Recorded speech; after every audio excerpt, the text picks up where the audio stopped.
How are you? I'm fine, thank you. And you? 宫廷玉液酒180一杯，这酒怎么样？听我给你吹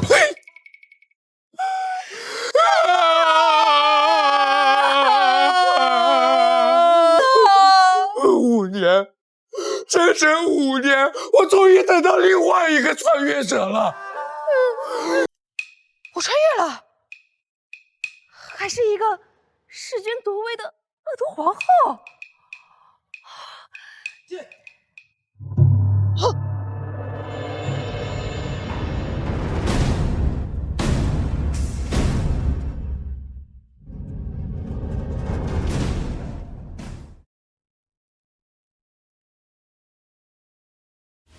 你就是妖后苏琪。那个，如果我说我不是，你们信吗？不是，杀了吧。哎，等等，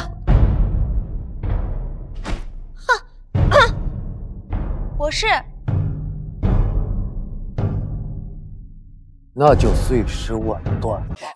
你这人怎么不讲武德？太后到！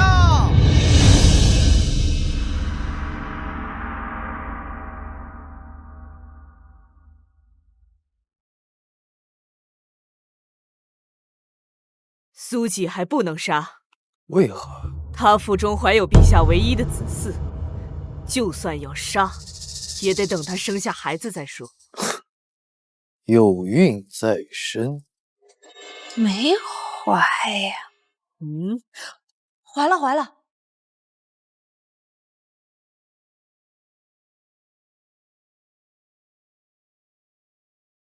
那皇后娘娘可一定要保住这怀中龙嗣，可千万别出什么意外。一定。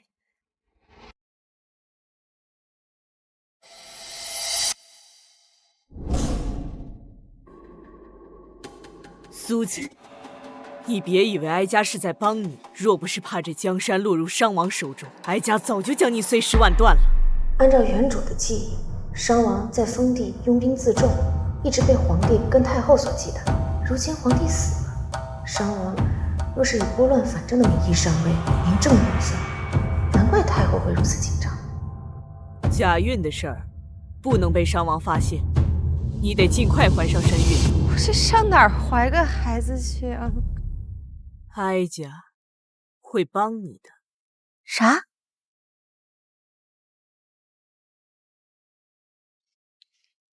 这是……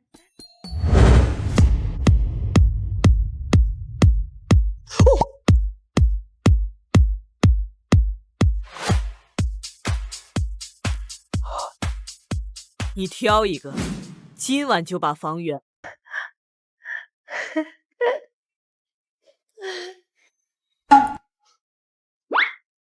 就这，换一批。你以为你还有的选吗？哀家不保你，你便只有死路一条。不管了，豁出去。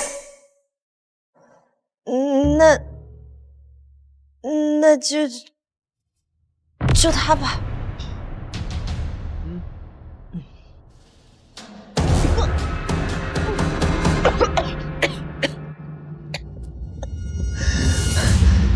你给我吃了什么？娘娘放心，不过是能保证您能顺利圆房的良药罢了。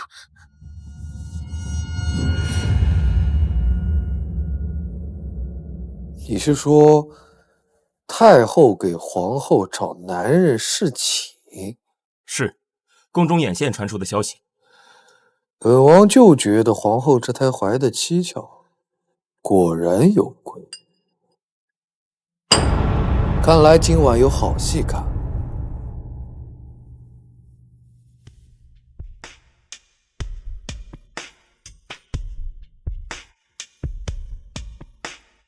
等等，娘娘还有什么吩咐啊？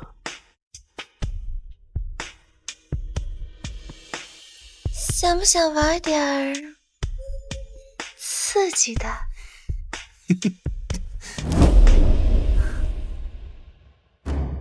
王爷，宫中有刺客闯入，谁敢惊扰王爷抓刺客，杀无赦！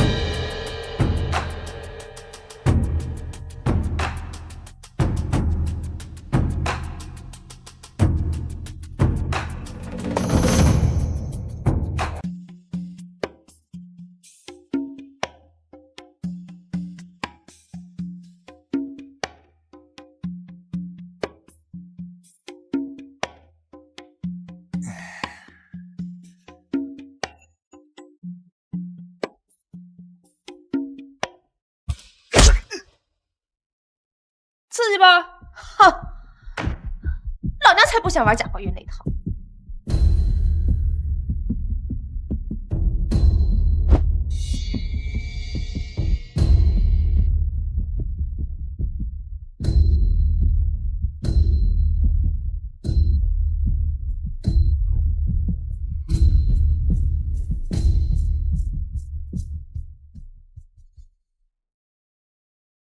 说，你为何会在皇后寝宫？王爷饶命啊！属下垂涎皇后已久，一时鬼迷心窍，才擅闯皇后寝宫。属下再也不敢了。王爷饶命！王爷饶命！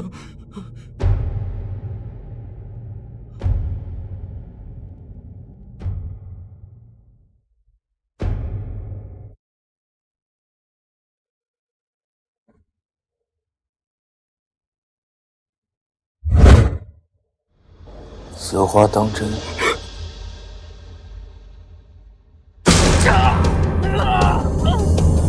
我再给你最后一次机会。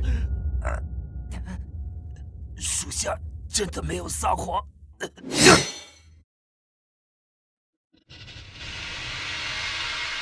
不愧是太后阳公，这阵营。王爷，要不把皇后抓来，直接让太医问诊。先皇病逝，进入皇陵之前必须立储。1个月后的立储大典上，届时咱们就……这没跑2步路，怎么还那么热呢？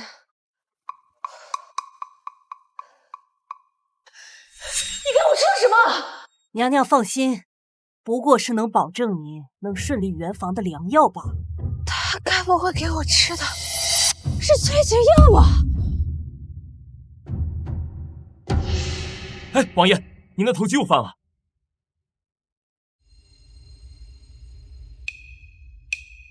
老大，咱们就留王爷一个人，能行吗？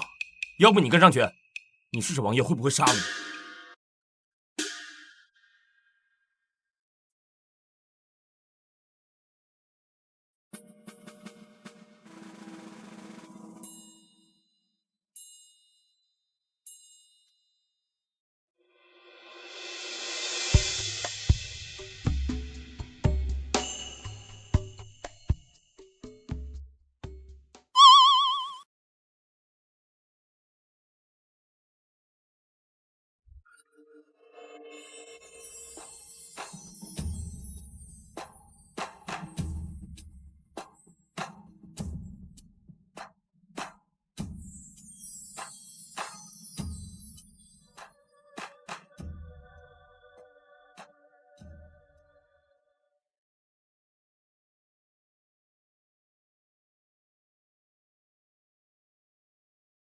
啊，没想到这大半夜的，皇宫里还能有个男人，身材嘛也还不错。那边看看，王爷，王爷，王爷，王爷，王爷，王爷！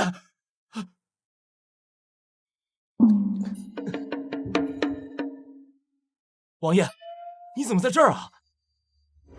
可恶，本王居然被人给……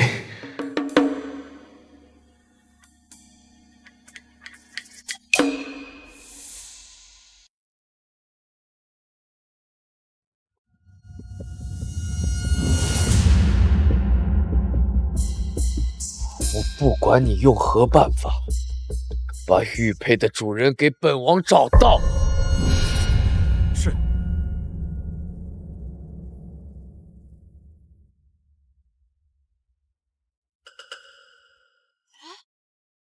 我记得这里好久没修过，塌了一块儿。顺着这棵树爬上去，应该能出。难道修好了？苏姐，你好大的胆子，居然敢逃跑！我没有。你当哀家是傻的吗？把他带回去，严加看管。是。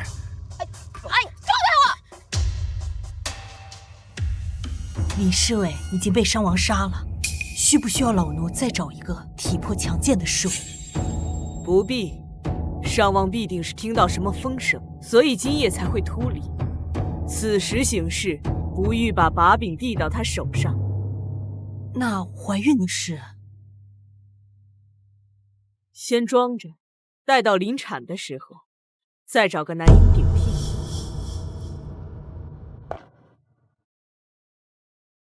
这棉花是不是塞得太多了呀？哪有那么大肚子？今日立储大典，娘娘最好管住自己的嘴。要是露出破绽，您最清楚会是什么下场。放心吧，不就是假怀孕吗？简单的很。商王，皇后刚刚说什么简单？完了，该不会被他听到了吧？没有啊。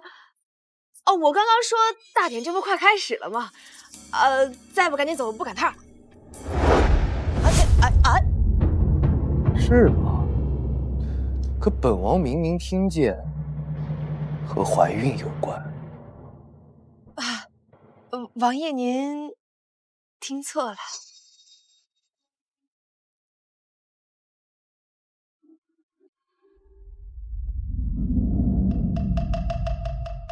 果然有猫腻。太后懿旨，陛下薨逝，国不可一日无君。今封皇后腹中子嗣为皇储，在皇储诞生前，由太后代理执掌朝政。钦此。众爱卿平身。谢太后。太后娘娘，如今尚不知皇后腹中皇嗣是男是女，怎可轻易立储？不管是男是女，那是陛下留下的唯一血脉。难道李大人还有更好的人选？商王殿下贵为先皇幼弟，又秦王有功，老臣以为他更适合。那商王，你呢？臣以为立皇后娘娘腹中皇嗣为储君，确实更为合适。既无异议，那就……怎么回事？好好的椅子怎么塌了？回娘娘，这椅子的椅腿儿不知道被谁提前给锯掉了，承受不住力量，所以才……废物！怎么事先不好好检查一下？是奴才的错。本王看娘娘摔得不轻啊，还是赶紧宣太医看看。太医一把脉，那我假怀孕的事儿不就暴露了？不用薛太医，一点小疼而已，不影响胎儿。是吗？娘娘腹中可是陛下当今唯一的血脉，容不得半点损。依本王看，还是选太医进来瞧瞧，更为稳妥。对呀，皇储要紧，可千万不能出什么事儿啊！李嬷嬷，去太医院，请胡太医来。是。哎，本王突然想起来，这户部侍郎张钦张大人可是如医贯通啊。入世之前啊，被当地的百姓唤作神医。不如就请张大人先为娘娘诊治。这不太好吧？老夫毕竟是外臣。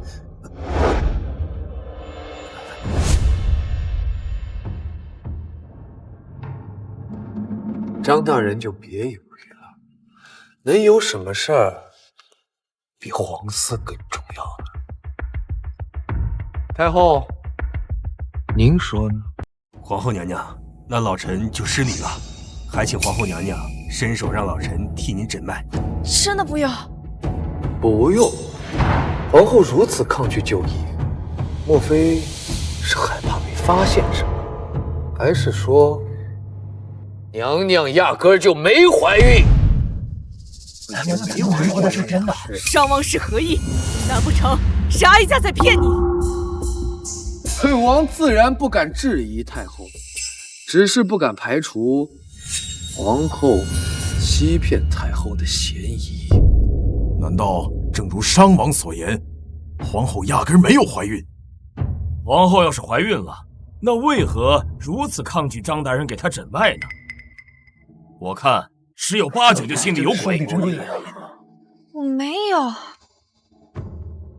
那就让张大人好好诊治一番。商王，你放肆！完了，这下死定了！张大人，怎么样啊？这是喜脉。娘娘这脉象确实有孕，娘娘腹中胎儿并无大碍，待老夫开几副安胎药，稍作调理即可。我真怀孕了？该不会是那个时候？你确定没诊得错？娘娘脉象滑实有力，并无大碍。商王，让张大人给皇后诊治的是你，如今质疑的也是你，怎么，你就那么想让皇后腹中的皇子出问题吗？本王不过是怕诊断有误，留下什么隐患就不好。既无异议，那哀家宣布，立皇后苏几腹中皇嗣为太子，在皇后生产之前，由哀家代理朝政。太后娘娘千岁千岁千岁！平身吧。谢太后。李嬷嬷，带皇后下去休息吧。好险，差点就完犊子了。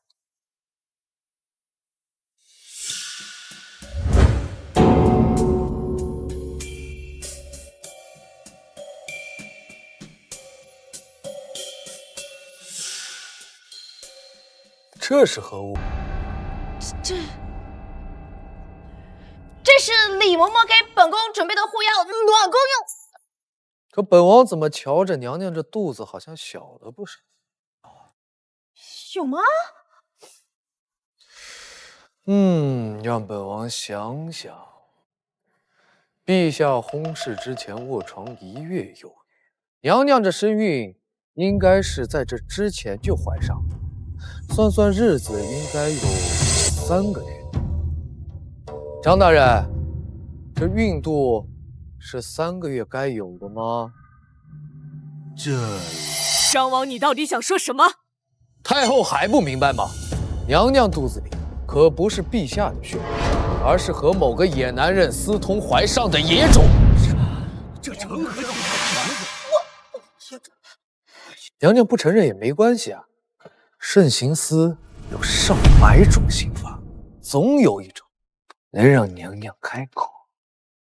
来人！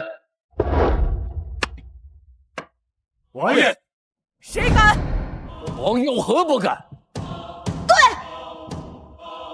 我怀的确实不是陛下的孩子。苏几，是商王你的。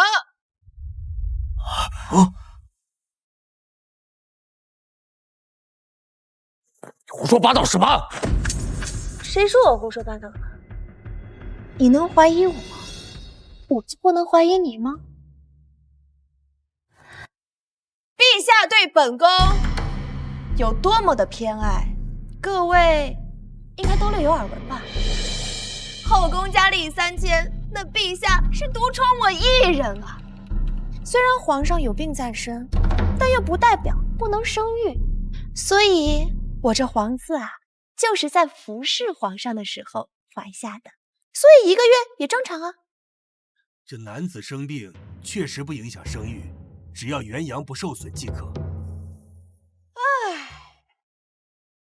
我真是万万没想到，商王会怀疑我呀！既然大家都不相信我，那我只能带着我的皇嗣去地下，替各位找陛下求证了。商王，这回你满意了吧？若是皇嗣有任何问题，哀家唯你是问。难道皇后真的被冤枉了？你们还愣着干什么？还不赶紧带皇后娘娘下去诊治！皇后娘娘，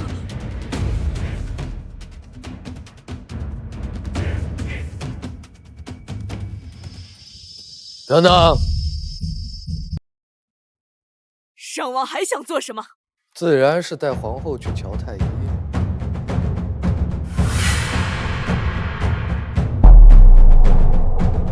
本王可不想落个害死皇嫂的罪责。蠢货，还不快跟上去！是。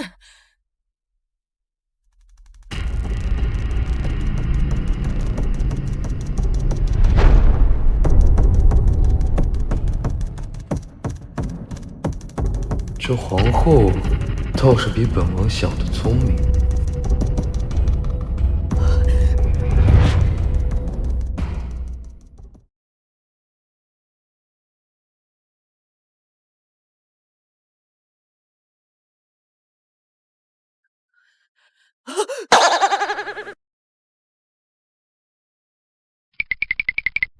看似起步很猛，实则故意找了个避开大臣视线的柱面撞墙，在撞柱面之前还不忘用手挡住额头。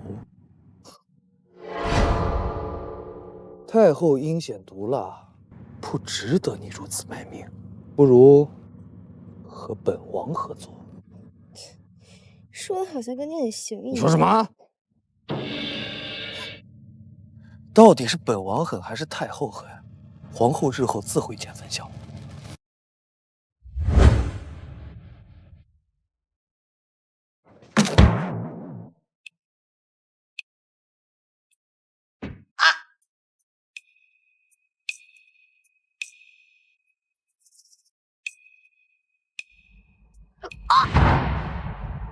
你他妈就是故意！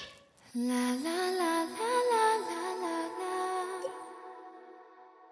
啦啦啦啦啦啦啦啦。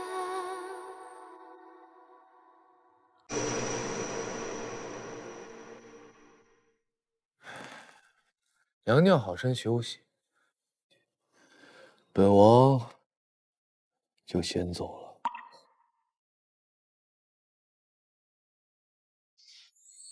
有病吧！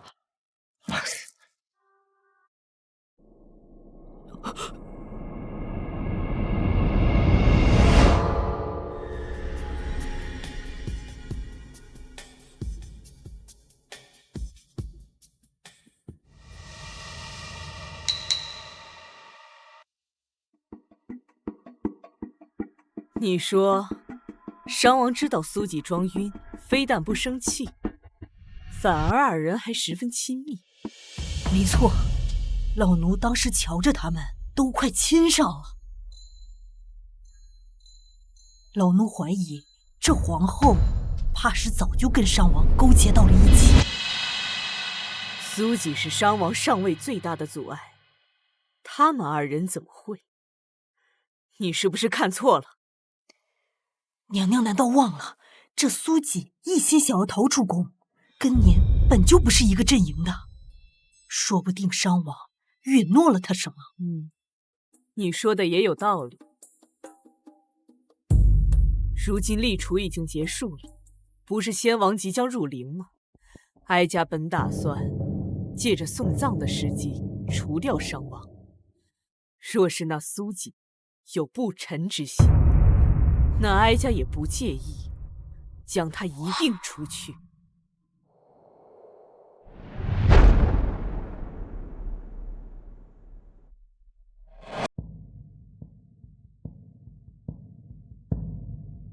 宫里的眼线来信，陛下暴毙，商王正跟太后因立储之事争得不可开交。一切果然如徐姑娘所料，本王只需在这边关坐山观虎斗即可。老娘可是穿书而来的天选之女，对这本书的内容当然了如指掌。徐姑娘可知下一步会发生什么？据我所知，经此一战，商王与太后的矛盾会被彻底激化。这下一步，太后会将炸药设置在陵寝，商王也会因此元气大伤。当真？商王一旦示威，您便可以带兵入京，然后堂而皇之地进入朝堂，代替商王的位置。至于太后嘛，您只要掌握了她炸灵堂的证据，王爷又愁有什么拿捏不了她的。可本王只是位异姓王，就算入京，也不能继承皇位。王爷，您难道忘了吗？皇后苏锦现在腹里怀的可是皇嗣，王爷您觉得挟天子以令诸侯，有何不可呢？螳螂捕蝉，黄雀在后。王爷您现在要做的是等待时机便可。瑞王可是本书的天选之子，最后登基称帝的也是他。所谓的商王太后，不过是他的踏脚石罢了。王爷，如今皇后有了身孕，您看要不要找机会把这孩子给做了？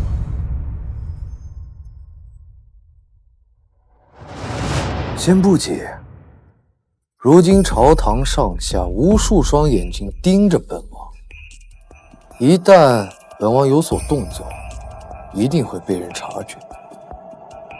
对了，让你查的人有消息了吗？啊，是查了，不过……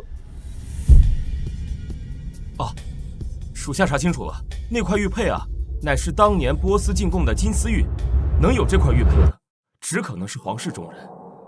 哦，您说会不会是九公主？公主和本王乃是兄妹，怎可肆意妄言？王爷恕罪，属下只是认为，如今皇室中心只剩九公主一个女人，她的可能性更大一些。哦，我知道了，王爷您别忘了，在皇室中，除了九公主跟您有血缘关系之外，还有一个女人跟您没有血缘关系。难道是太后？不是跟您没有血缘关系吗？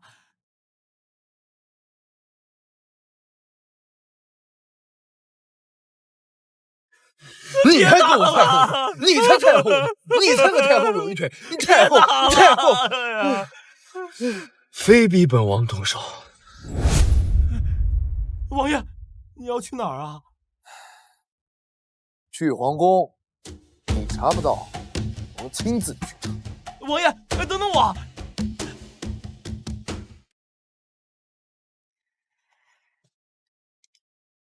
哎呀，啊！这都抄了一下午了，还得抄多少啊？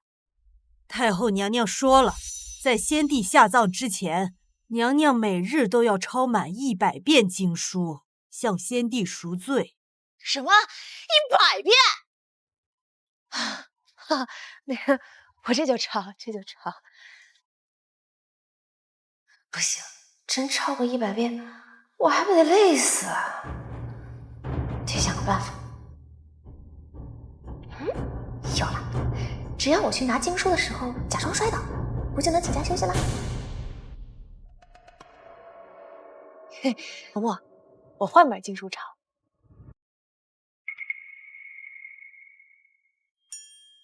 哎呀！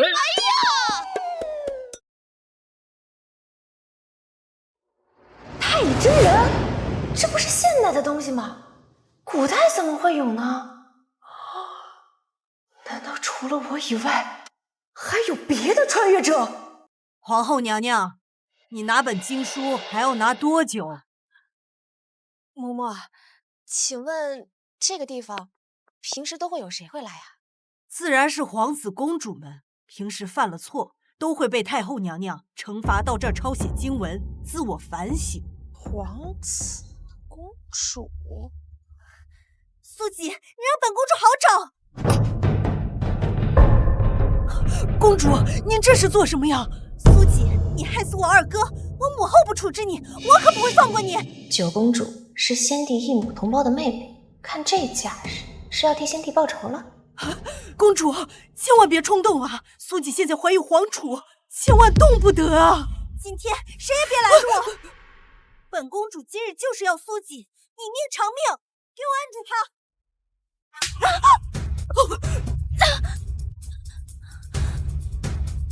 一群废物，连个人都按不住！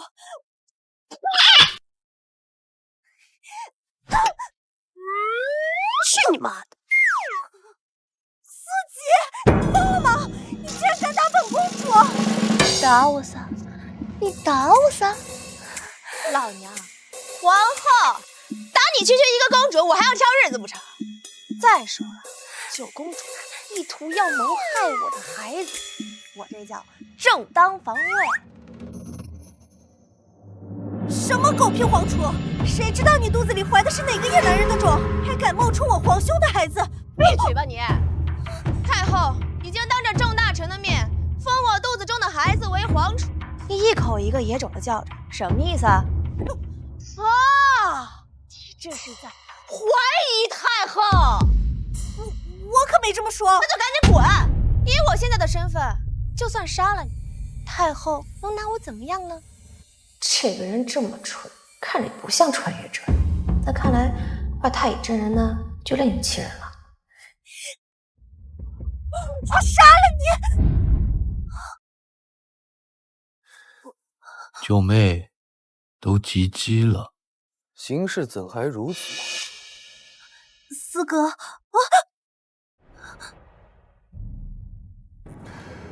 皇后娘娘，可有伤到啊？没有哈，没有。九妹，给皇后道歉。四哥，你说什么呀？你让我给这个女人道歉？你忘了她做了什么吗？本就是你有错在先，我数3个数，你若是不道歉，我送你去慎刑司学学规矩。完了，头好痒，要长脑子了。这还是之前一心想置我于死地的商王吗？那个不用道歉也可以，只要九公主以后不来烦我就行。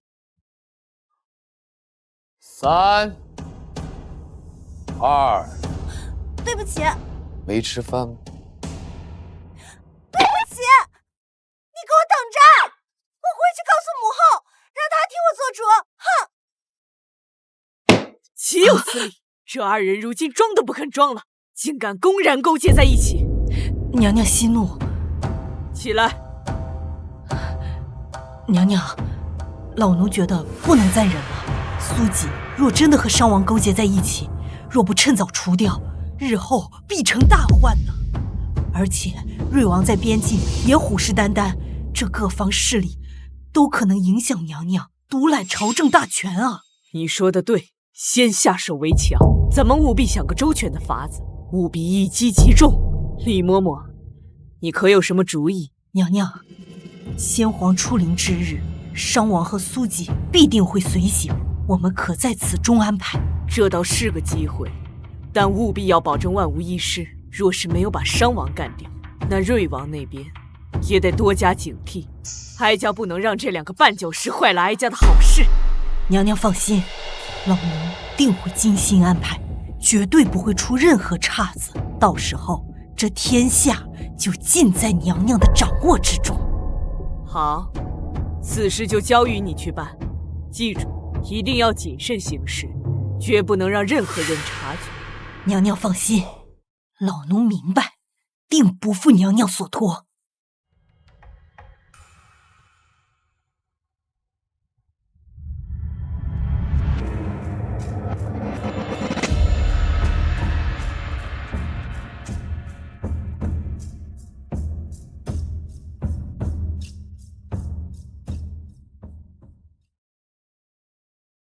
难得太后肯放我出，这个是我逃跑的好机会。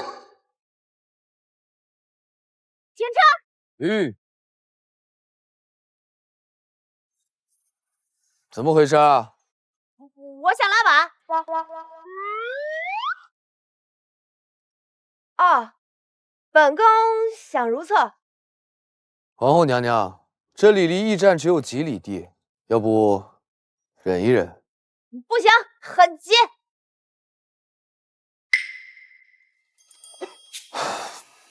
扶风。是。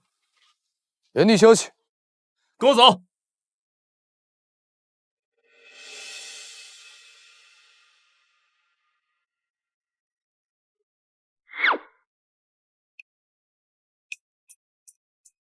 娘娘，好了吗？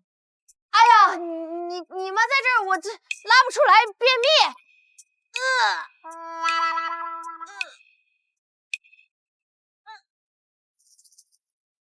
还没好吗，皇后娘娘？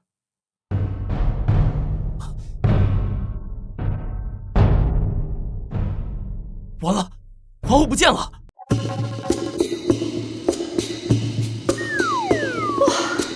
太好了，终于要离开皇宫这个鬼地方了。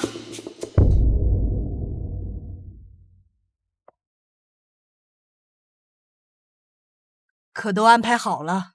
按照太后的吩咐，地宫已经提前埋好了炸药，只要等商王他们一行抵达，必定会死无葬身之地。是谁在那儿？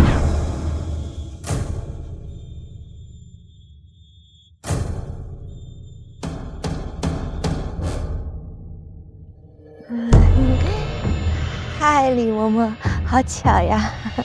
皇后娘娘，你怎么会在这儿？啊，我出来溜达溜达，这林子太大了，迷路了。那娘娘刚才可曾听到什么？这风这么大，能听到什么呀？没听着。是吗？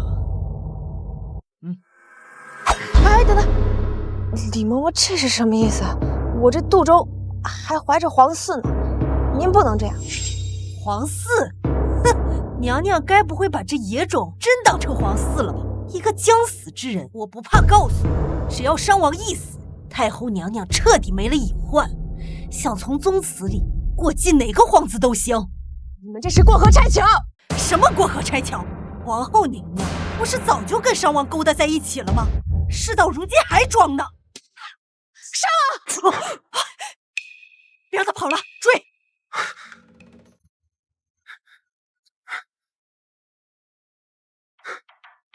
娘娘，本王就先走。九妹，给皇后道歉。我明白了，之前商王那些反常的举动，都是在挑拨我跟太后的关系。只是没想到太后比我想象中翻脸更快。我该不会真的要命丧于此了吧？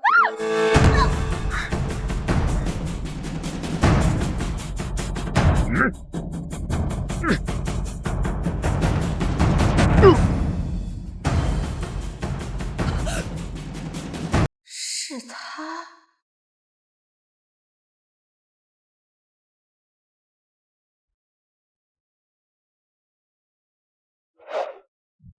别杀！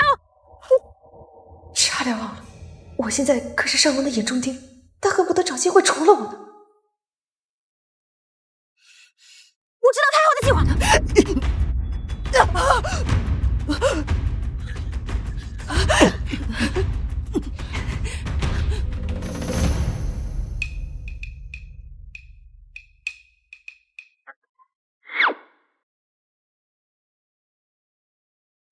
什么计划？太后她……不行，我把计划说完，商王还是会杀了我。皇后怎么样了？那大夫说是有小产征兆，才会昏迷不醒。好，等她醒了，把太后的计划问出来，然后杀了她。是。好家伙，这个商王果真是冷酷无情啊！不行，我得想个办法保住小命要紧。排除掉九公主，皇室里也就只剩下商王跟瑞王了。哎呀，不管了，豁出去！How are you? How are you? I'm fine, thank you. And you? 宫廷玉液酒，180一杯。这酒怎么样？听我给你吹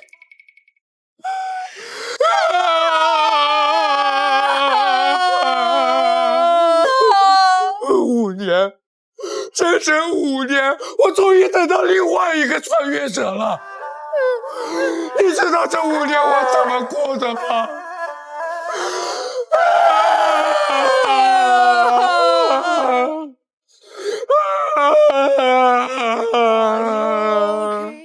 ？Hello, thank you very much. Hello, thank you very much. 啊，倒过吧。吃火锅不？这是要铁锅炖苏锦？你这说什么？这是我商王府待客的最高规格大火锅，主打的就是一个量大管饱。下呗，饿了。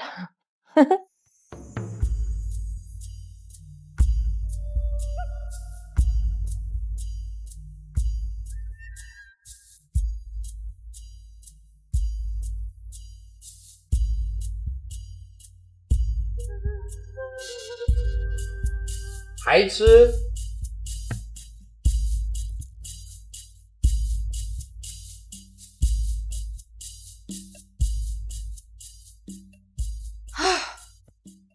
所以哪吒2上了？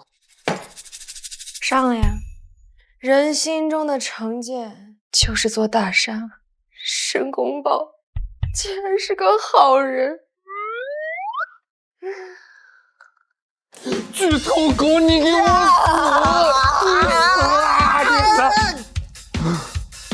死！气死我了！这气的。算了，反正我也看不上。对了，你是怎么穿越过来的？嗨，我就坐在我家的那个4号私人豪华游轮上，喝着82年的拉菲，吃着神户的牛排，行驶在一望无际的大海上，它飘啊飘啊飘啊，就穿越了。所以你都穿越过来了，为什么还要延续商王这么残暴的样子？你就不能扭转一下乾坤吗？老弟，你不懂，在皇宫这种勾心斗角的地方，我不得有这个雷霆手段吗？对不对？不然早被太后扒皮抽筋。还好本王英俊潇洒，足智多谋，这才掌控了局势啊！还是够装的。哎，那你呢？你怎么穿越的呀？哟，你这真问到我了，我就脑子一昏一晕，就啥也不知道。可能是猝死的吧，也可能是困死的。喝酒。哎，你说到死，我忽然想起一件事情，太后埋了炸药，想把咱俩给炸死。什么？哎呦，别激动，哎，坐，这都是小事情，我看过书的呀。所以咱们只要找到李嬷嬷，把这个事情给审讯出来就好了呀。放心，有我在，死不了。唉。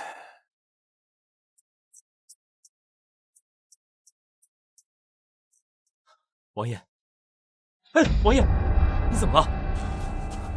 本王突然觉得十分劳累。大夫，怎么样了？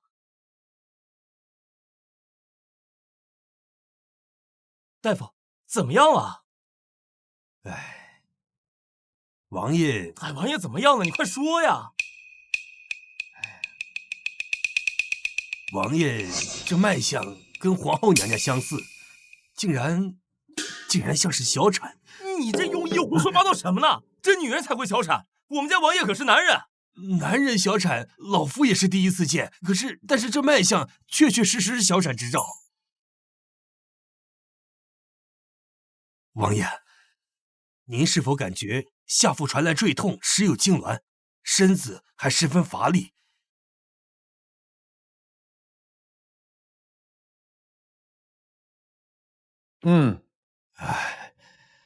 那就是了。王爷，小的给您开几服安胎药调理一下。是，小的告退。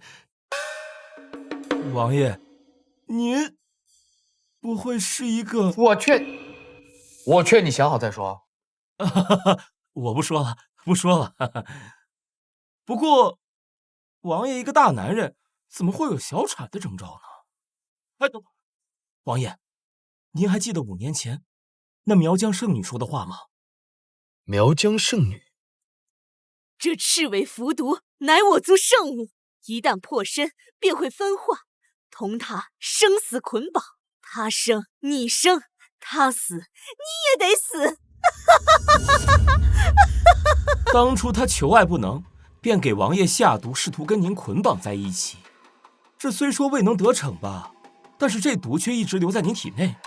像您如今这样的情况，确实很像赤尾伏毒分化后的症状。照你这么说，那晚夺走我第一次的女人，现在正在小产。应该是。世界这么大，我上哪儿去找一个小产的女人呢？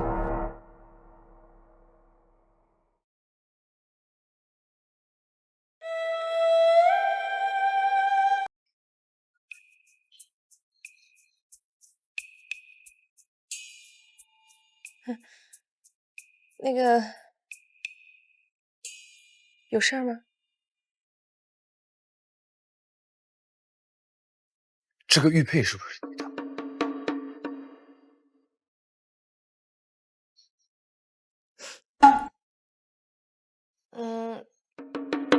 我好像有这么一块玉佩。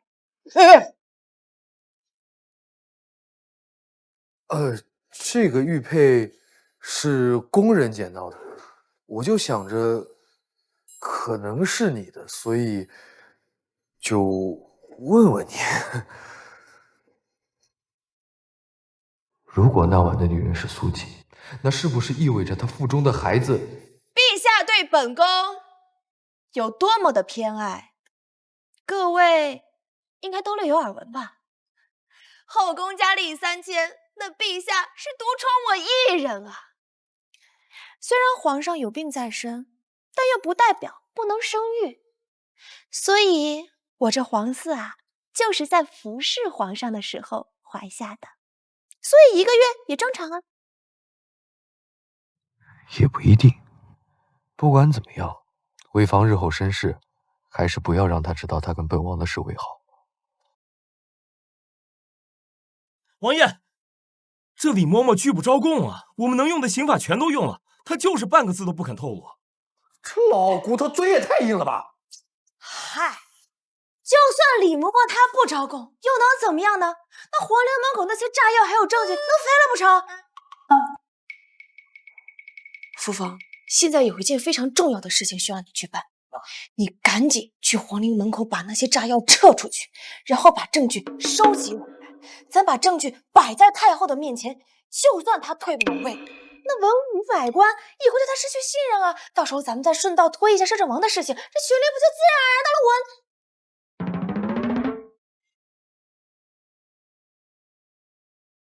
他的手里？哦，是，王爷。王妃，属下定不辱命。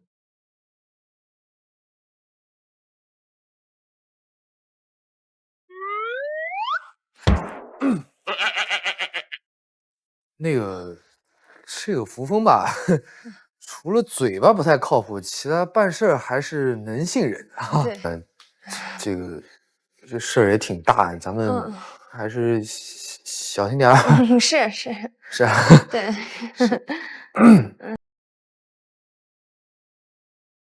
皇陵那边，还没有消息吗？禀娘娘，还没有。怎么会？算算时间，商王他们应该早就到皇陵了。太后娘娘，不好了！慌慌张张，成何体统？皇后回宫了，陪她一起的还有商王。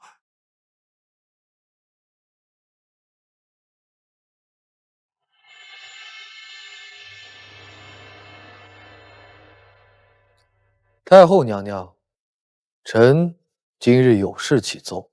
商王但说无妨。娘娘请看，这是我们在皇陵入口处发现的证据。娘娘的亲信武嬷嬷试图在皇陵入口安置炸药，意图谋害先皇灵柩以及我，还有皇后娘娘。如此大逆不道之事，希望娘娘能给臣等一个交代。这定是有人陷害，哀家并不知情。事到如今，娘娘还想明白？李嬷嬷已经被我们抓获，证据确凿。娘娘，若还是抵赖，恐怕难以服众。竟有此事！这太后竟然能做出这样的事来！唉，太后娘娘，您这个行为实在是太不厚道了呀！您看啊，这先帝刚走，新帝未生。为了这大燕的江山社稷啊，臣恳请您主动退位，颐养天年。你们这是以下犯上！娘娘，若再执迷不悟，臣等只能采取强硬手段，到时候您的名声和地位都将不保。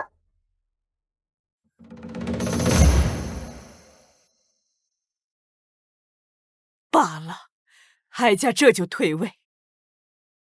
但你们要答应哀家，善待皇室宗亲，守护好我大燕的江山。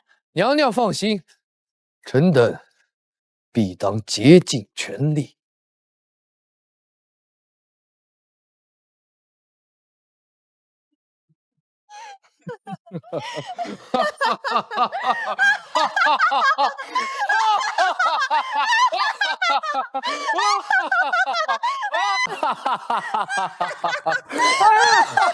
哎，你确定这个计划能行吗？哎呀，放心吧，明日朝堂之上，咱就这么干。你想啊，证据都摆在这儿了，他还能怎么样啊？他逃，咱追；他插翅难飞呀、这个位他不退也得退。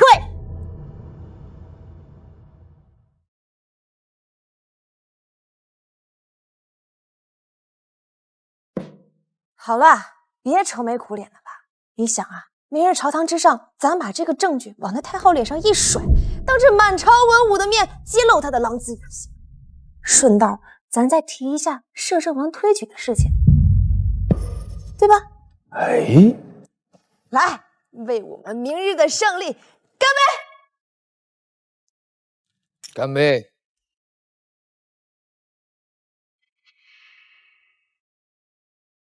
这么有心情，涮着火锅，喝着酒，哼着小曲儿。他们竟然还没被炸死啊！算他们有点本事。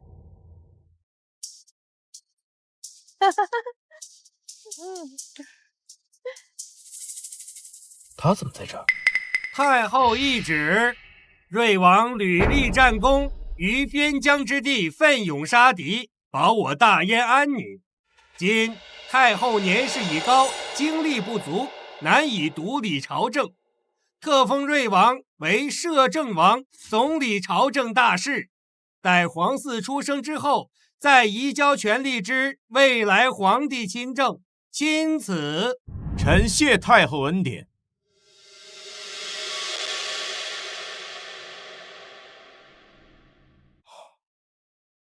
众爱卿平身。谢摄政王。这什么情况啊？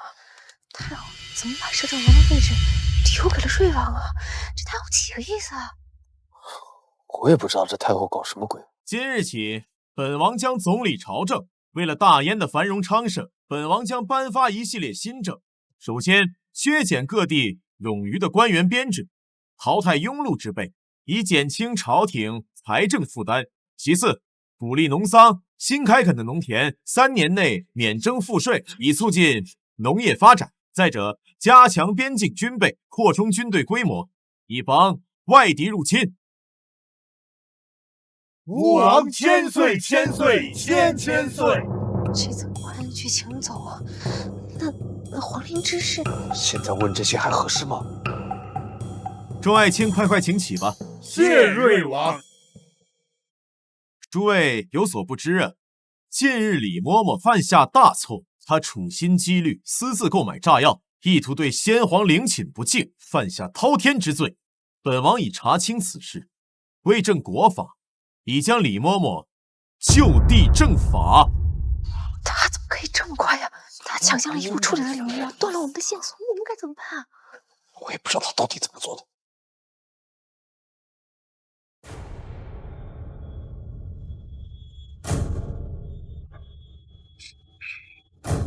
3日后才是朝会，瑞王如此贸然进宫，莫不是边关又告急了？哼，儿臣带来的可比边关急报更有趣。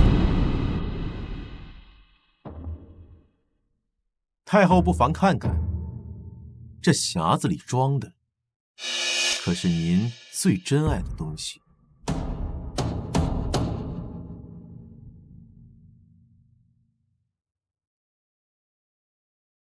这是李嬷嬷与西南军械司往来的12封密函，每封都有太后您的亲印。皇陵入口埋了37箱火药，足够炸毁先帝陵寝。您说，这要是让文武百官知道，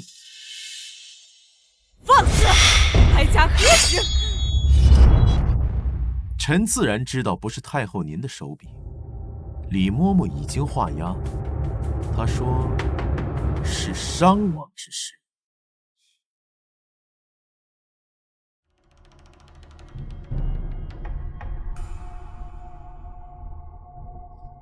臣的虎贲军已过雁门关，3日后便可兵临城下。只要太后颁下那道旨意，儿臣保证，您能在慈宁宫安享晚年。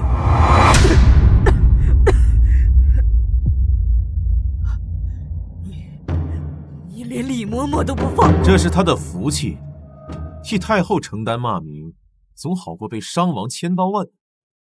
3日后朝会，儿臣敬给太后佳音。对了，那37箱火药，我已派人移到商王府地窖。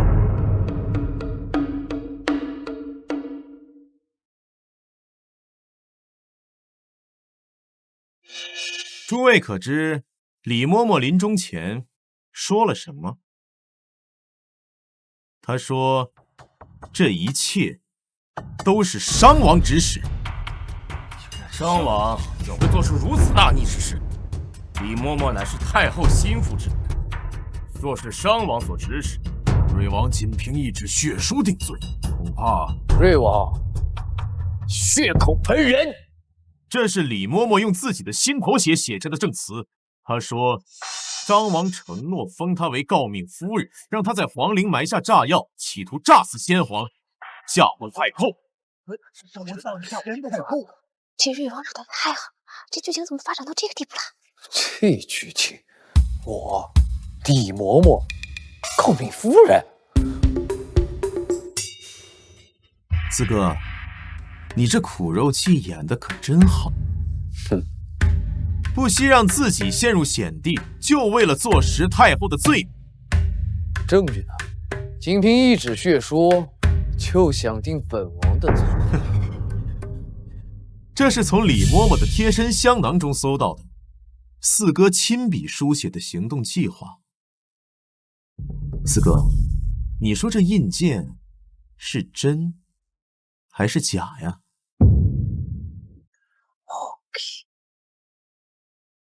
谁敢动我？哎，四哥，你看看殿外，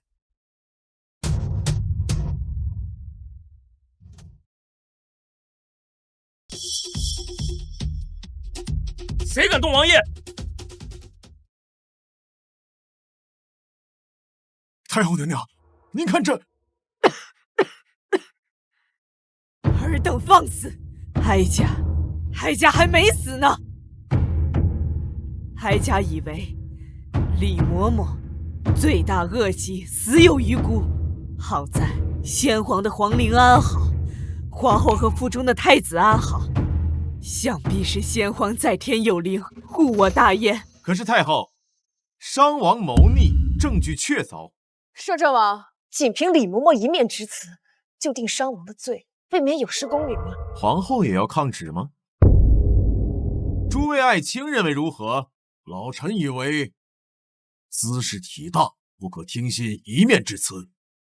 商王功勋卓著，恳请瑞王三思。臣等建议此事还需交顺天府尹仔细查办，以免伤了大燕之本。我说也是啊。报！启奏，800里加急。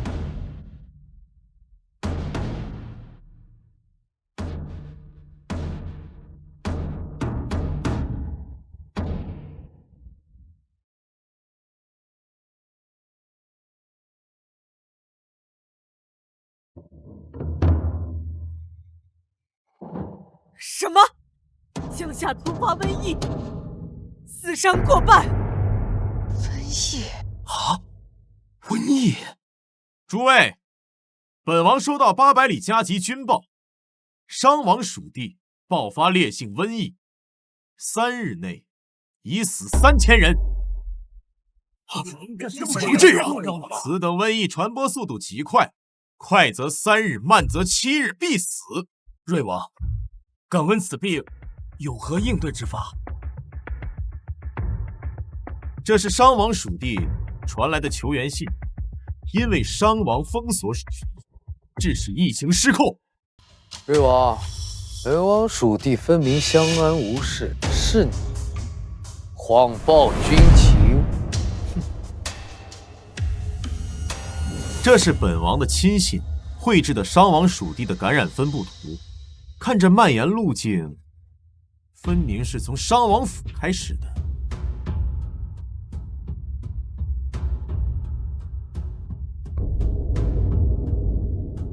四哥，本王给你个将功赎罪的机会，即日起，你以戴罪之身前往江夏抗议，若能控制疫情，本王既往不咎。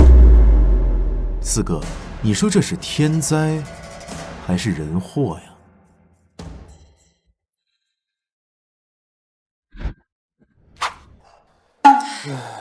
我们不是穿越者，怎么会落到这样的地步呢？对呀，我们不是知道故事的结局吗？怎么会落到这样的地步呢？对呀，你不是知道故事的结局吗？那为什么结局会变成这样呢？对呀，我们的结局啊，在皇陵就被太后炸死了呀！不是，我问的是整本书的结局。哦，那不，瑞王把证据甩到了太后的面前，然后逼太后退位，自己就当上皇上。可我们不是改变结局了吗？我们不是派扶风去收集了证据，还抓住了李嬷嬷呀？这样。哦，对了，我想起来了，瑞王在原书中也找到了这些证据，只不过那个时候我们已经嗝屁了。有没有一种可能，他还是按照原书中的剧情找到了这些证据呢？哦，也就是说，瑞王赶在扶风之后找到了李嬷嬷，然后严刑逼供，拿到了证据。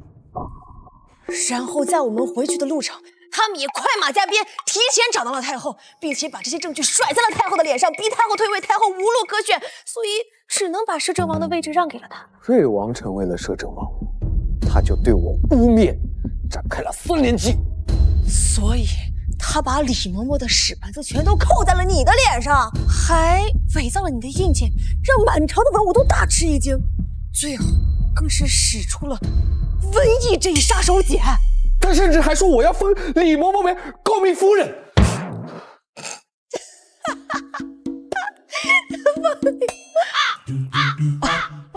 不好意思，这不是重点。所以，经过了这3连击，那你完了呀！你就不管之前有多少的功劳呀、功勋啊，都无济于事了。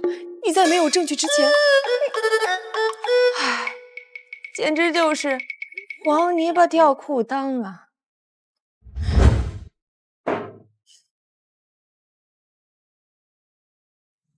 这瑞王也太聪明了吧！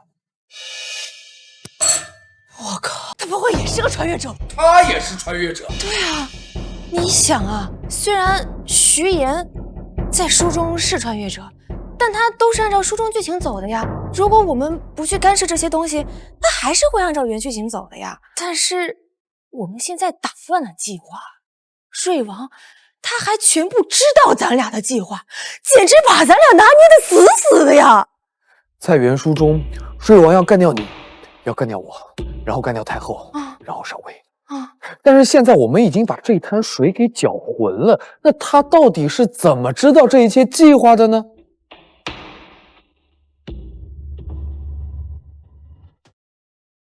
那就只有2种可能，要么他是穿越者，还是比咱段位高很多很多的穿越者，要么他就没头。瑞王他有头发呀。通明绝顶啦！好冷。报！王爷，大事不好了！属下查清楚了，咱们属地确实爆发了瘟疫呀！患病之人起初发热、咳嗽、浑身乏力，就好像被抽干了力气般，而紧接着便会呼吸困难，这胸口啊，好似搭了1000斤的巨石。更严重的，还会出现嗅觉、味觉减弱甚至丧失的情况。王爷，你说这该怎么办啊？这症状怎么这么熟悉啊？新冠肺炎！完了呀！新冠肺炎是什么东西？就是比当年的非典还要更严重的一种疫情，一种瘟疫，传播力极强啊！穿越者、徐岩、瘟疫，这其中一定有什么联系。他到底想干什么？王爷，就算商不臣和苏几再聪明，也不会想到我们用这一招。你可真是本王的福星。你怎么知道这法子可行？为王爷付出是奴家应该做的。你这些东西是从哪儿来的？王爷，你还信不过奴家吗？能控制得住吗？王爷，有了这等煞气，他商不臣就算是不死，也必定会残废。到时候这种疫情可不是他能控制得住的，他和苏几必将会感染，除非有我的解药，不然他们必死无疑。就看这次商不臣是死还是不死。等他一死，这天下便是我们了。到时候本王登上皇位，全听王爷安排，奴婢只盼着能一直陪伴王爷左右，共享着荣华富贵。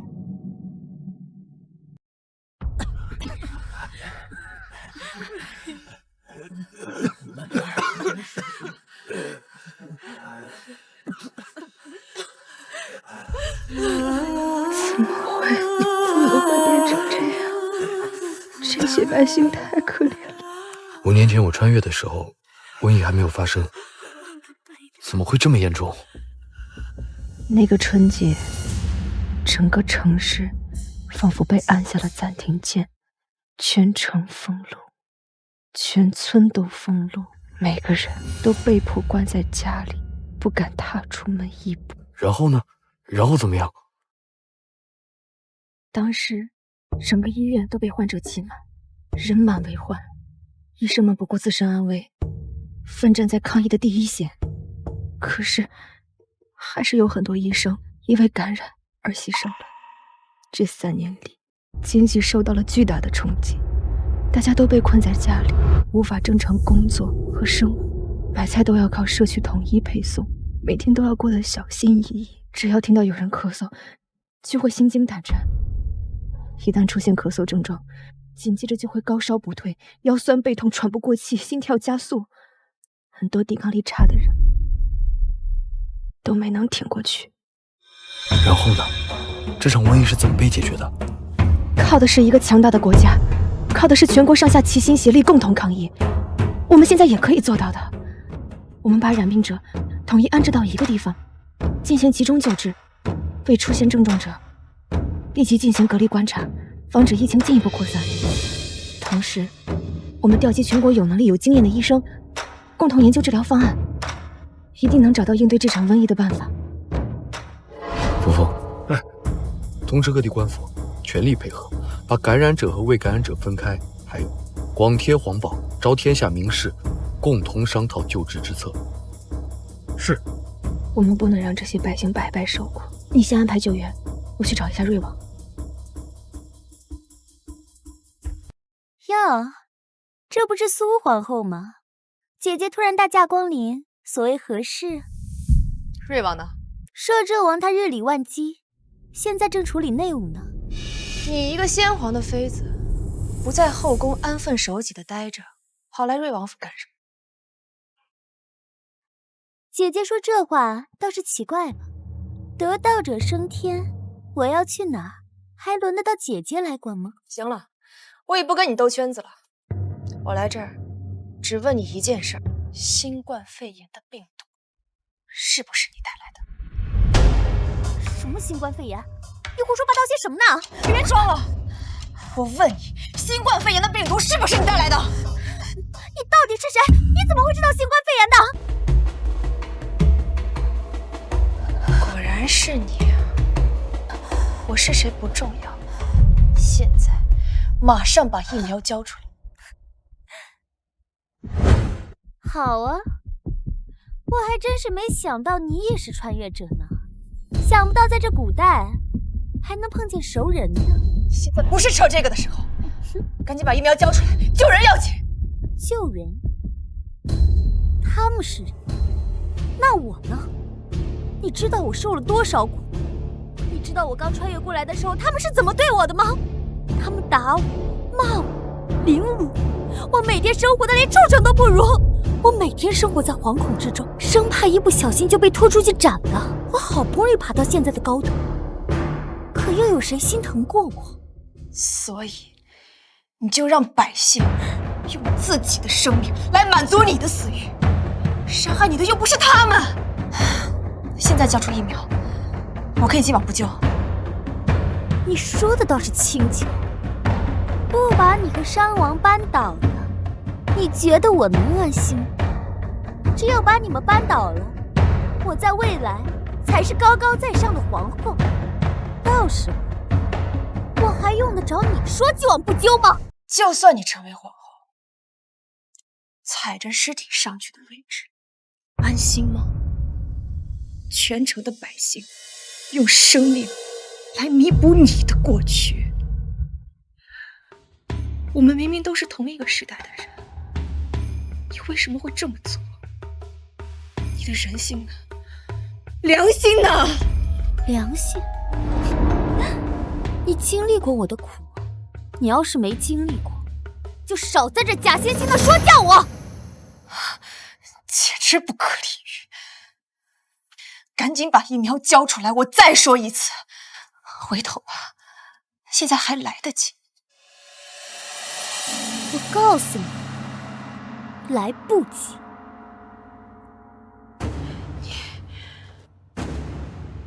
不行，绝对不能放弃寻找疫苗。既然徐岩这里突破不了，那就只能从瑞王下手了。他是这场阴谋的关键人，也许能从他那里寻找转机。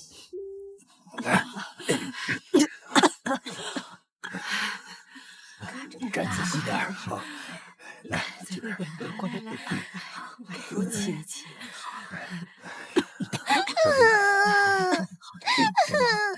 你有没有看见我妈妈？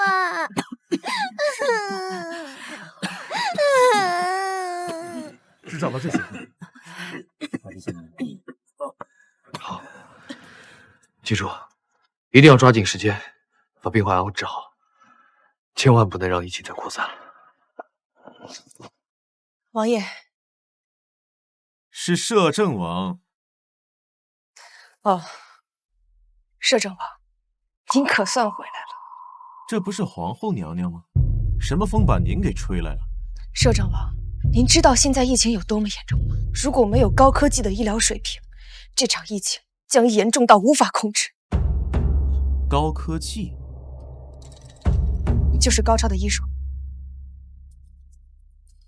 娘娘此行是想跟我说，这场疫情传播速度极快，一旦爆发，医疗资源会紧缺，社会秩序会混乱，到时候整个国家都会尸横遍野。照您这么说，确实非理是。当然，危言耸听，这场瘟疫分明是商不臣在藩王属地引发疾病，而后隐瞒不报，这才导致疫情扩散，尤其是江夏一带尸横遍野，这难道不是他的过错？都这个时候了，这些男人怎么还想着权谋斗争，不顾百姓的死活？娘娘如此为疫情奔波，莫不是想给商不臣求情？这场疫情关乎天下百姓的安危，不是你用来打压政敌的工具。本王在官场沉浮多年，这场瘟疫最多只会在藩王属地闹腾。我已派人封锁所有出入口，连只苍蝇也飞不进来，商不臣也不例外。您这是让所有人都在那里等死吗？是我想这样吗？我只是不想让疫情扩散到其他地方，我这是顾全大局。不过皇后娘娘怀着皇室的子嗣，这才把您放回去。不愧是一代妖后，这小脸蛋儿真是水灵。简直不可理喻！你根本就不知道这场疫情会让多少百姓失去生命。你好了，娘娘请回吧，本王还有正事要处理。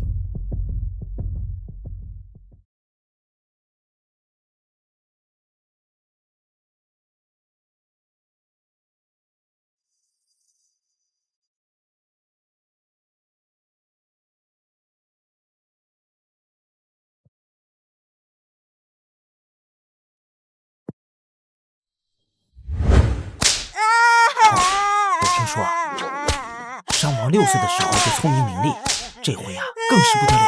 对呀，那商王6岁就能赋诗，可咱这瑞王6岁还笨手笨脚的呢。我还听说啊，他母亲是皇上和一个丫鬟所生，这血脉都不纯，哪能跟人家商王比？对呀，你看，你要好好的，母亲不能陪你了，你以后一定要坚强。母亲，母亲，母亲，不要走，母亲，不要走，母亲，母亲。你们都该死！你们对我和母亲的羞辱，我都记得。太后，还有商不臣，你们一定会付出应有的代价。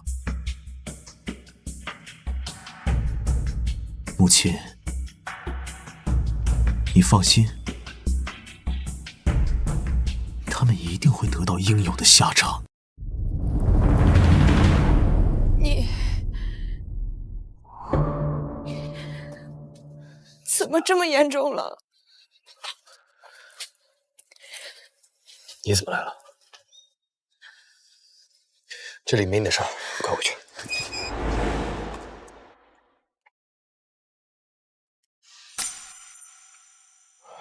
这几天疫情越发严重，有一些身体不太好的老人，抵抗力差，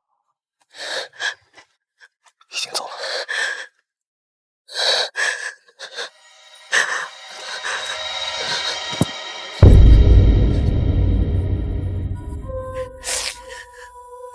为什么？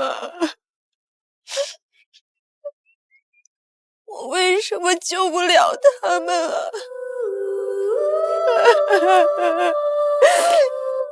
为什么会变成现在这个样子？为什么呀？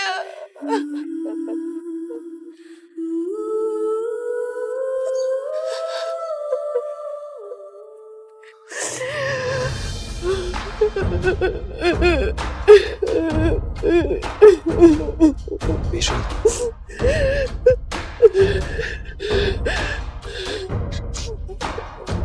我们现在该怎么办啊？还有什么办法可以救他们？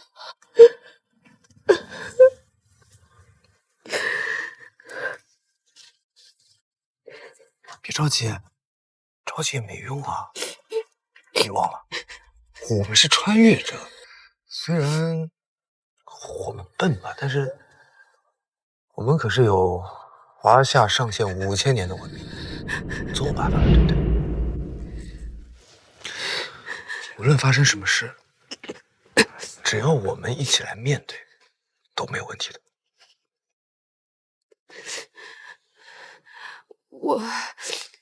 我去找了徐岩和瑞王，病毒是徐岩带来的，他有可以救助这个病毒的疫苗，但是我没有办法打过来。我明明有办法救这些百姓的，但我为什么做不到？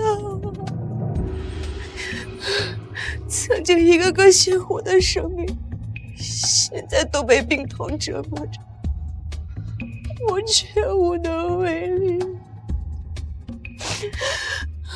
难道我们这个国家就这个样子了？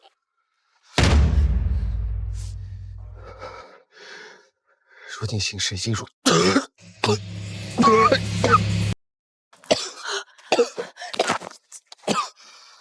就是点小感冒。你发烧了没有？啊？有没有发烧？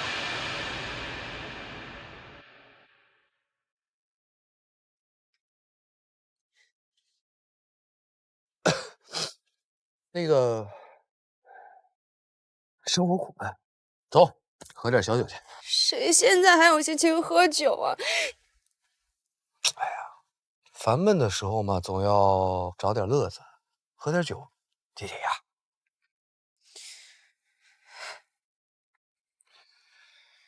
你放心，我已经找到了一个神医，明天就到。据说他在6年前的抗疫中发挥了重要的作用。你别跟我开玩笑了。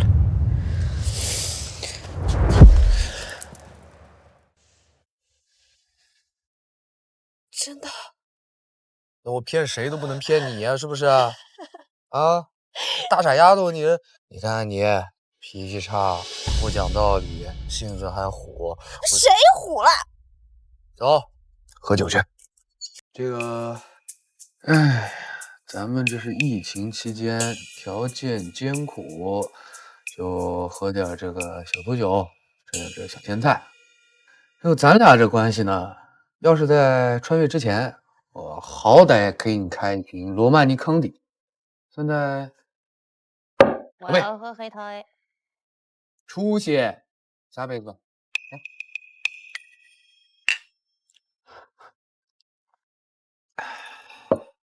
挑三拣四，辣，酒喝就不错了，来。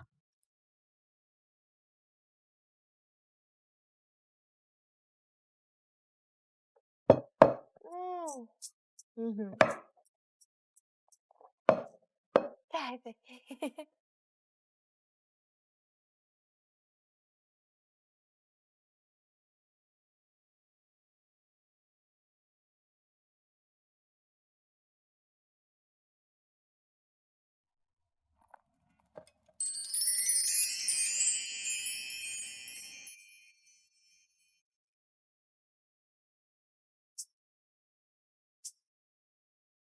怎么了？我脸上长痘了。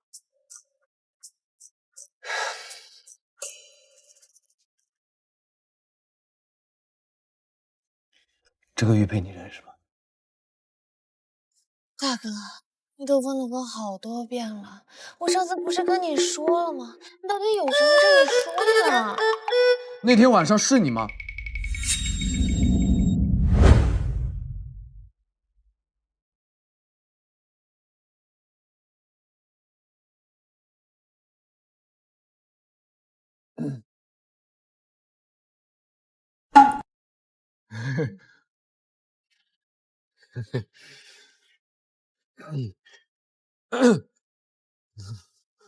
那个，来喝酒。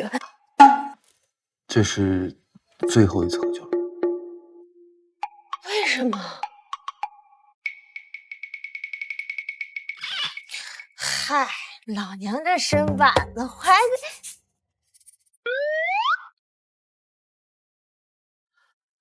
哇，我算是想明白了，以前不是你的孩子你就不管，现在是你的孩子你就不让我喝酒啦？不是我，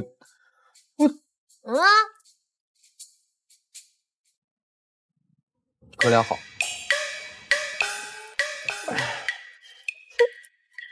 管上了你。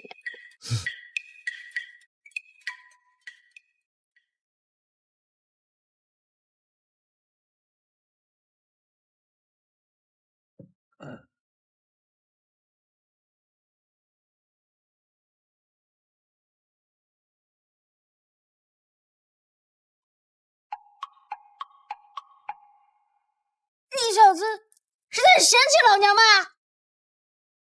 但是我犹豫了。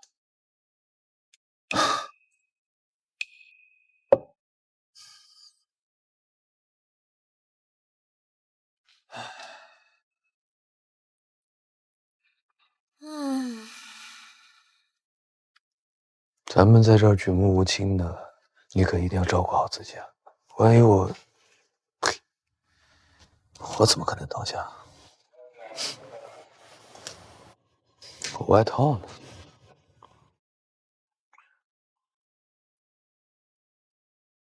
我靠，中招了！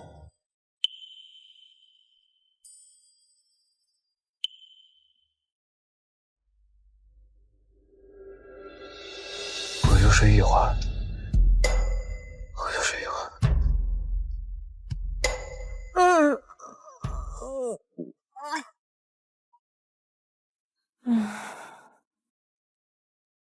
哎呀！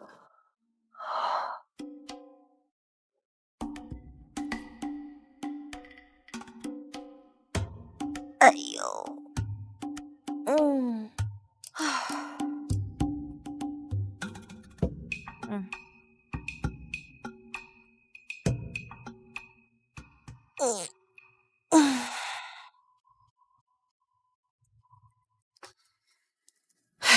喝多少呀？这是山不山？醒醒啦，起床啦！山不山？睡得跟死猪一样。山不山，你怎么了？你怎么了？你别吓我！你醒醒！你醒了。我只是跟他中了小招。怎么可能？走开！走开！来人呐！快来人呐！王爷怎么了？废什么话！去找柯医啊！哦，快去拿，快！山不山，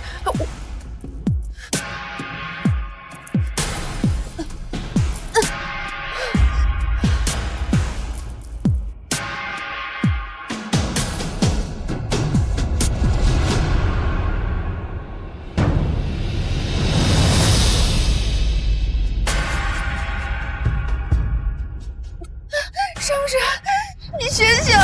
山不山，慢点。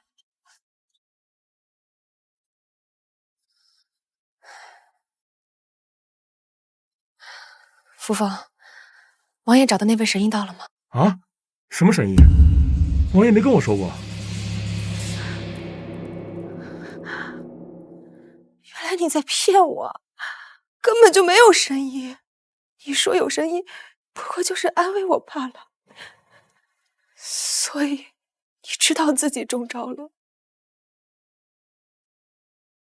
才会陪我那么开心的喝一顿酒。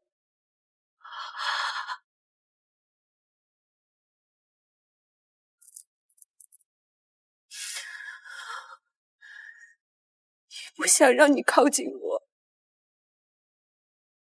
所以才不亲我，推开我。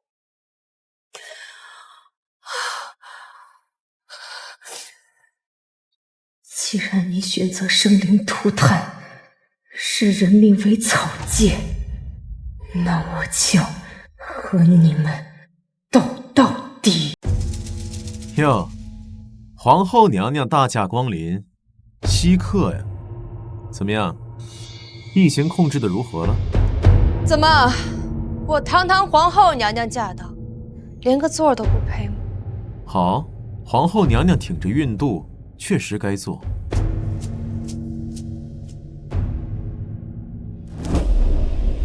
我这大老远从疫区跑到京城，连口水都没喝。怎么，王爷这是连口茶都不舍得给我？看在是皇后娘娘的份上，来人上茶。皇后娘娘，听闻商王在江夏治理疫情，效果不佳呀，造成了很多百姓流离失所，遍地哀嚎，横尸遍野。徐颖，自己做的事情你还有脸说？皇后娘娘，这明明是你们治理不佳，怎么会赖到我头上来呢？唉，天下黎民百姓受苦，我也不想这样，但这一切都是因为商王，他迟迟不处理，等到事态扩展严重之后才处理，我又能奈何？摄政王，疫情一发不可收拾，对你我、对国家、对天下苍生没有一点好处，百姓民不聊生，家庭支离破碎，你们却为了一己私利袖手旁观、推波助澜，你们的良心何在？你们对得起这天下苍生吗？还天下苍生，说的好像你多高尚一样。这是你们自己选的。皇后，你太放肆了！你个贱人，竟然把嘴里茶水往我身上泼，简直是恶心至极！徐言，你是真的不知道这个疫情的传播力有多强吗？它可以通过空气、唾液迅速传播，所以今天只要咱们这儿有一个人有病，那这一屋人都逃不掉的。这个病毒，它会侵蚀你们的身体，一点一点，直到你们死去。你是说，你刚才泼的茶水里有新冠病毒？怎么，现在知道害怕了？你们不是一直很得意吗？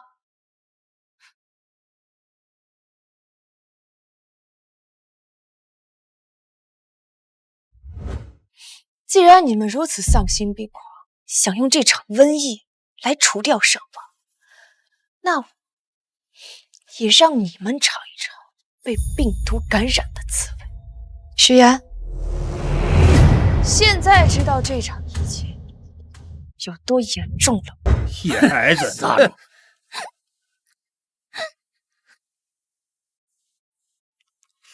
孩子，别怕，此后苗疆女时常照顾我。一天，苗疆女突然病重，她将我叫到床边。孩子，如果有一天你碰到强大的对手，就把他给放出去，他会带给你100万大军。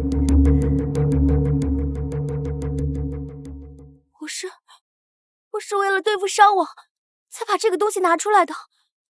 我本以为一下就可以剿灭他所有的势力，可是我没想到，蜀地百姓都中招了。我现在也没有办法了。啊！你这个贱人！你是说你根本就没有解药？我没有。你说，病毒是苗疆少女给你的，但她没有给你解药。是。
别哭啊，哭得多丑。一定会过去的。没事儿，我一直在。我告诉你啊，我尽力了，真的尽力了。不要，不要。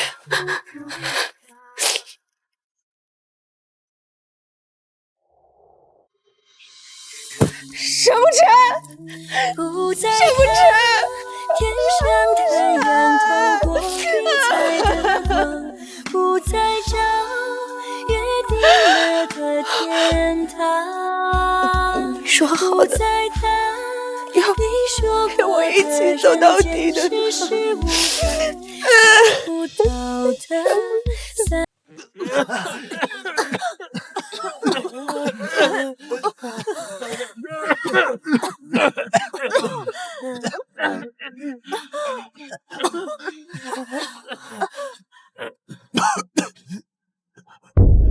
人！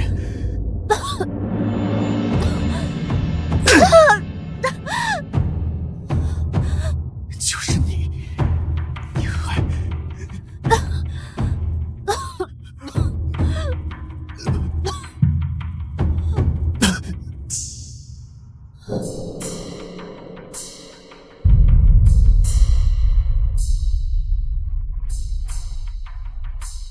报应，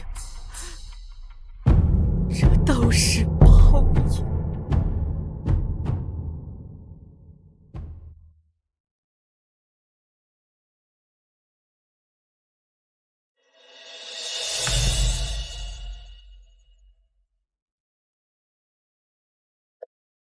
你说要陪我一起的呀？这场瘟疫如洪水猛兽席卷而来，祸及全国。瑞王、徐延、太后，这些为了权力不择手段的人，终究得到了他们应有的下场。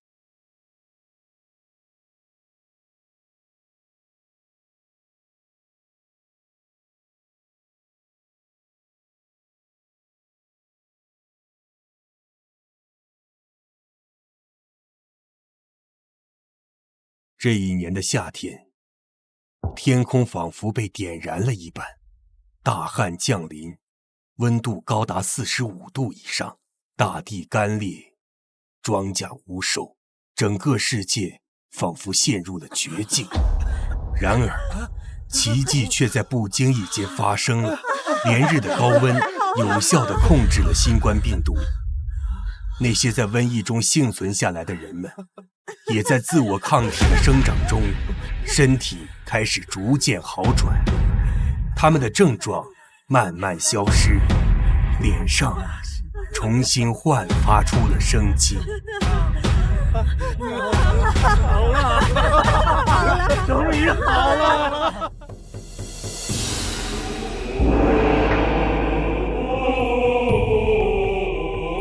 王万岁万岁万万岁！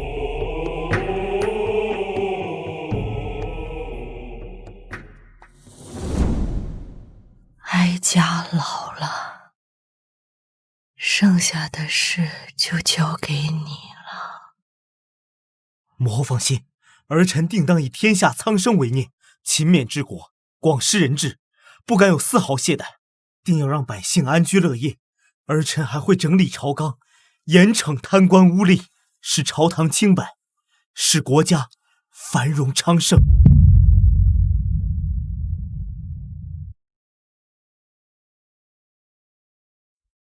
母后，母后！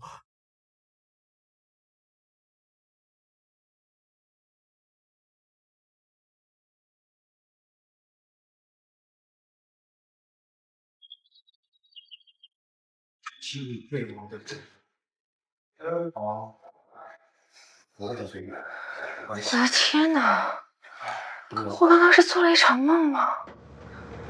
哇，心梦也太真了吧！来，3、2、1 ，Action！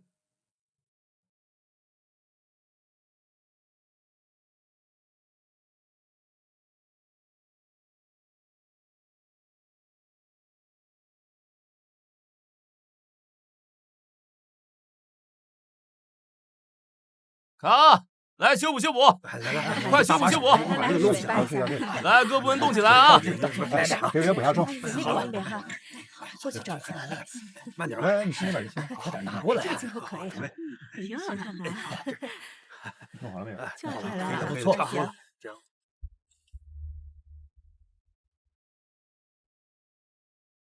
你就是妖后苏琪。如果我说我不是，你们信吗？没错，我是。你知不知道我找了你整整5年？你说我要不要把你随时玩断？